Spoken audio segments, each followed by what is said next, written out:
Assalamualaikum warahmatullahi wabarakatuh.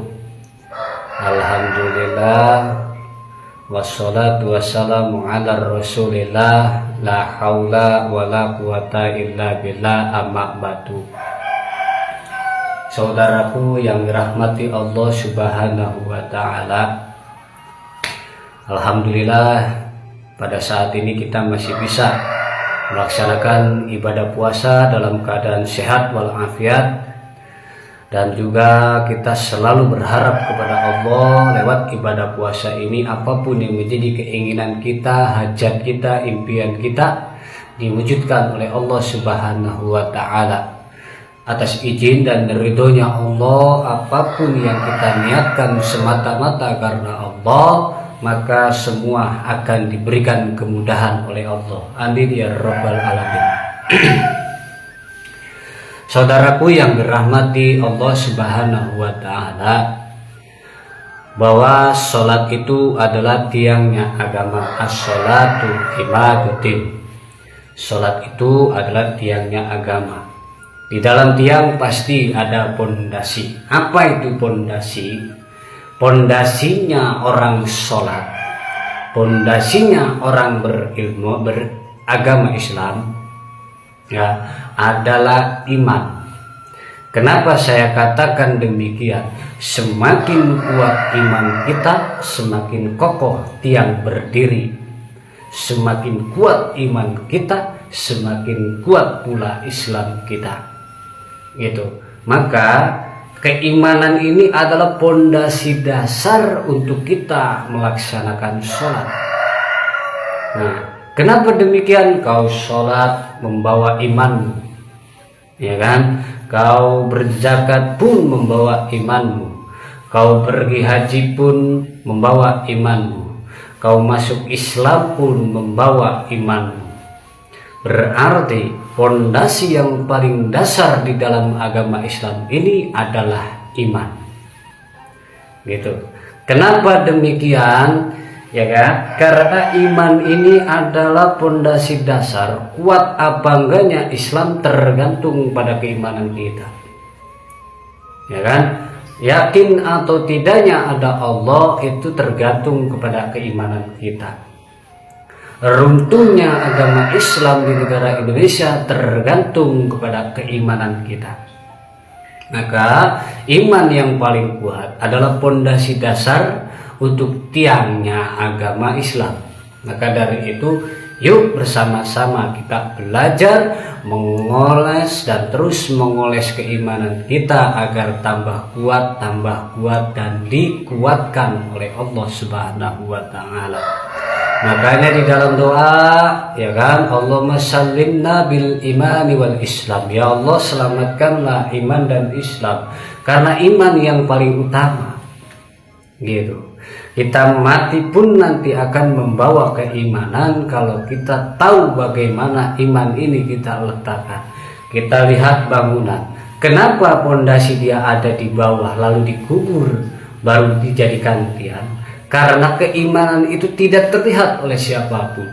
Keimanan itu tidak terlihat oleh mata, oleh apapun, dia tidak terlihat. Karena keimanan itu sifatnya tersembunyi. Di mana? Di hati kita. Gitu. Semakin mantap keimanan seseorang, semakin mantap dia beragama Islam. Semakin mantap dia mempunyai keimanan, semakin takut dia kepada Allah subhanahu wa ta'ala. Lalu bagaimana sholat yang tidak membawa iman? Inna sholata tanha iwal fasya iwal munkar. Sholat itu mencegah dari perbuatan keji dan mungkar. Kenapa? Karena kita sering melakukan kekejian, sering melakukan kemungkaran. Tiap hari kita ngomongin orang, sholat merajin. Tiap hari kita dengki sama orang, sholatnya rajin.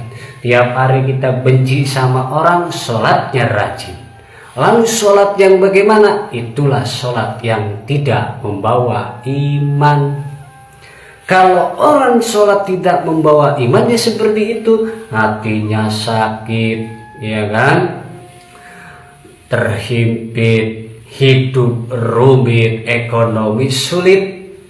Nih, bagaimana caranya supaya kita sholat ini membawa iman? Sholatlah kamu. Jangan merasa dirimu sholat, tapi sholatlah kamu seakan-akan kamu disolatkan. Artinya sholatlah karena Allah, jangan karena surganya Allah, jangan karena pahalanya Allah. Kita sholat karena Allah. Kalau Allah sudah ridho, jangankan pahalanya, surganya pun akan diberikan. Gitu. Kita pandai sholat, tapi di belakang kita masih berbicarakan orang. Kita pandai sholat, tetapi kita masih bisa menilai orang. Sholatmu di mana? Di mana sholatmu? Ya kan? Sedangkan kau sering mengatakan di dalam sholat, inna sholati wa nusuki wa mahyaya wa mamati lillahi rabbil alamin. Ya kan? Sholatku, ibadahku, ya kan, hidup dan matiku aku serahkan hanya kepada Allah. Ketika kau menyerahkan itu semua, kenapa kau pertanyakan? Ketika kau percayakan semua urusan kepada Allah, kenapa kau merasa kekhawatiran, merasa ketakutan, seakan-akan masalah ini sempit untuk kita, seakan-akan rumit di dalam kehidupan kita, sehingga kita sakit di dalam hati kita. Karena apa? Kurangnya keyakinan kita, kurangnya keimanan kita kepada Allah Subhanahu wa Ta'ala. Sebab itu, mari sama-sama kita sholat membawa iman, iman yang hakul yakin. Bawa sholatmu kepada Allah, jangan bawa sholatmu dengan perkara dunia. Gitu. Tembuskan sholatmu kepada Allah, jangan tembuskan dengan urusan dunia. Allahu Akbar. Kamu berpikir, aduh besok bagaimana ya? Aduh beras tinggal sedikit. Aduh anak sekolah belum bayaran. Imanmu kemana? Saat Allahu Akbar, kekhusyuanmu di mana? Imanmu di mana? Saat sholat kau katakan kau menyerahkan semuanya kepada Allah, tetapi kau masih memikirkan urusan dunia. Ini sholat yang harus membawa iman. Ketika kita Allahu Akbar, matikan semua rasa keinginanmu, matikan semua impian dan harapanmu, pasrahkan semua kepada Allah. Inna sholati wa nusuki wa mahyaya wa mamati lillahi rabbil alamin. Kau tunda urusan duniamu, kau simpan urusan hutangmu, kau taruh urusan rumah tanggamu. Saatnya kau menghadap kepada Allah, memasrahkan kepada Allah, menyerahkan semua urusanmu hanya kepada Allah. Itu yang dikatakan inna sholati wa nusuki wa mahyaya wa mamati lillahi rabbil alamin. Jadi sholat itu tiangnya agama Islam, pondasinya adalah keimanan.